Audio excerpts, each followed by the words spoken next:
Welcome to the channel. My name is Matthias. Today we're going to finish off the second volume of New Warriors, and we're going to cover issues 9 and 10. And when you go through these two issues, you can tell that this series was unceremoniously canceled, and they were like given a very short heads up because they tried to resolve every single plot thread that was going on during the series, and also set up a couple of things that we're never going to see as readers.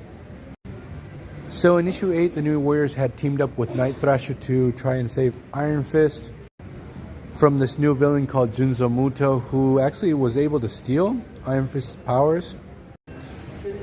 So basically the New Warriors and Night Thrasher get their asses handed to them by the hand. So now they have rescued a pretty banged up Iron Fist, and the members of the New Warriors actually ask Night Thrasher if he wants to return with the team, and it's pretty hilarious because he just laughs hysterically. He's like, I'm not going to work with you guys. And he starts tearing into his old teammates, talking about how they're all a disaster, that this team doesn't work. So after this, what happens with the New Warriors? They spring into action to try to stop a old school Iron Man villain called Blizzard. They're having a hard time in trying to take down this villain when, out of nowhere, Iron Man arrives on the scene. He starts brutalizing his old foe to the point where the New Warriors have to intervene. Now, I don't know what's the deal with Iron Man during this time, but he's like hyper aggressive. So he shifts his focus from beating the crap out of Blizzard into just obliterating the poor New Warriors. Iron Man single-handedly just humiliates the poor New Warriors. There are moments during this run that are very meta in the aspect that I feel like the writer Jay Freeber didn't like working with the New Warriors. So the thing is that Nova is like the last man standing fighting against Iron Man. And Iron Man desists from trying to kill him because he was almost there. And Iron Man only stops because he's like, oh yeah, I'm an Avenger, I can't do this, and he just flies away. Then at the end of the story, we have this girl that pops out of nowhere and accuses Nova of accidentally killing her boyfriend. But the thing is that in the next issue, in one page, he's absolved of this murder. We have She-Hulk pulling off some lawyer magic, and that's resolved. It's really weird.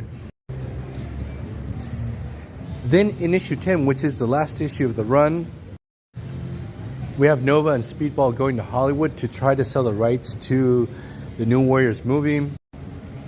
This totally falls through, but this sort of sets up what's going to happen in the next volume of New Warriors, where you're going to get that ridiculous concept that the New Warriors would have this reality show, while the rest of the team out of nowhere starts off in Olympus. They have been taken there by Hercules.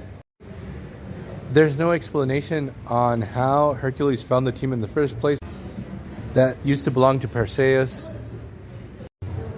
So he's trying to make his case with Zeus when all of a sudden we have Athena. She pops out of nowhere, tells Hercules, Aegis is my new champion, and he as a hero, he's going to do great things. And after this run, I think we never get to see Aegis again, until he pops up very, very briefly during the Hercules run, during the Dark Reign, and he was killed off pretty quickly. He even gets a new looking costume that he only uses in this issue. Then there's a lot of focus on the fact that Bolt has the legacy virus, and he goes and asks Zeus if he can be cured. And Zeus does the most Zeus thing possible and tells him, yeah, I can't help you with that. It's an issue of mere mortals, and he's just too lazy to get involved. Now with Bolt, he's going to become like the second Maverick, but he's going to end up dying of the legacy virus anyways.